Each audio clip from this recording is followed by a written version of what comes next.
પ્રિયંકાબેન, એ પ્રિયંકાબેન, સાંભળો ને. બોલો મંજુબેન. આમ જો ઓલા બધા કેવી તૈયારી કરે છે. આપણો પ્રોગ્રામ છે ઈ તો કયો? આપણે નક્કી તો થયું છે. શું? મીણાબેને જો તલની ચીક્કી બનાવી નાખી છે, મેં તલના લાડવા મમરા લાડવા બનાવી નાખ્યા અને તમારે બનાવવાની છે શીંગની ચીક્કી. અરે આમાં કેવી મગજ મારી પ્રિયંકાબેન. પણ એક શરત, તમારે બનાવી દેવી પડશે તો જ. એમને મેં તમને 2 દિવસ પહેલા કીધું હતું કે લાવ બનાવી નાખું, ત્યારે તમારે ના પાડી હે. ને હવે તમારે કેટલું કામ છે મારે મંજુબેન, તમે વિચાર જ કરી. હજી મારે કાલે છે ઊંધિયાનો સામાન લેવા જવાનું છે માર્કેટમાં, ઈ બાકી છે. કાલે ને એમ બોલો ને, કાલ માટે ઊંધિયાનો સામાન લેવા જવાનું બાકી છે એમ.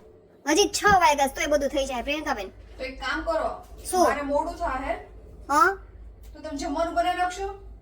રસોઈમાં હું બનાવું પણ પ્રિયંકાબેન? તમારે શું બનાવવું? તો એક કામ કરું, હું ખીચડી બનાવી નાખું. તો રેવા દે, ખીચડી નથી ખાવી મારે. હું આવીને બનાવી નાખે ગમે એટલું મોડું થાય એમ. પણ તમે છે ને એક કામ કરો, તમે ચીક્કી બનાવી નાખો જાઓ. અરે એમાં કેવી ઝંઝટ મારી હે પ્રિયંકાબેન. એમાં હું ઝંઝટ મારી. એમાં એવું છે ને પ્રિયંકાબેન, તમને કંટાળો ન આવે ને એટલે તમે ઝંઝટ મારી ન લાગે. મારી માટે બધી વસ્તુ ઝંઝટ મારી જ લાગે. બોલો. એમ નહીં, તમને આવડે છે બધું પણ તમને આળસ થાય છે, એ જ વાંધો છે. તો શું છે, આ એક જ મોટો પ્રોબ્લેમ છે.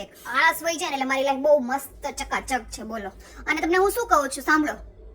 જો કાલની માટે છે ને પપોડા અને સિસોટી 2 વસ્તુ લેવા જવાની છે હમણાં. નાના કેટલો ગયા વખતે તમે આમ દેકારો કર્યો તો કાન અઠવાડિયે સુધી તો કાન દુખાતા. પકોડા તો લાવતા જ નહીં આવતો. શું લાવતા ને પ્રિયંકાબેન, એની વગર મજા જ ન આવે. આમ જો જેવી પતંગ કપાય ને આપણે સામેવાળાની એટલે સીધા પપોડાની છે ને ધડબડાટી બોલાવી દેવાની. પકોડાની જરૂર નથી, તમારો અવાજ એટલો કાફી છે મંજુબેન. આ વાત તમારી સાચી.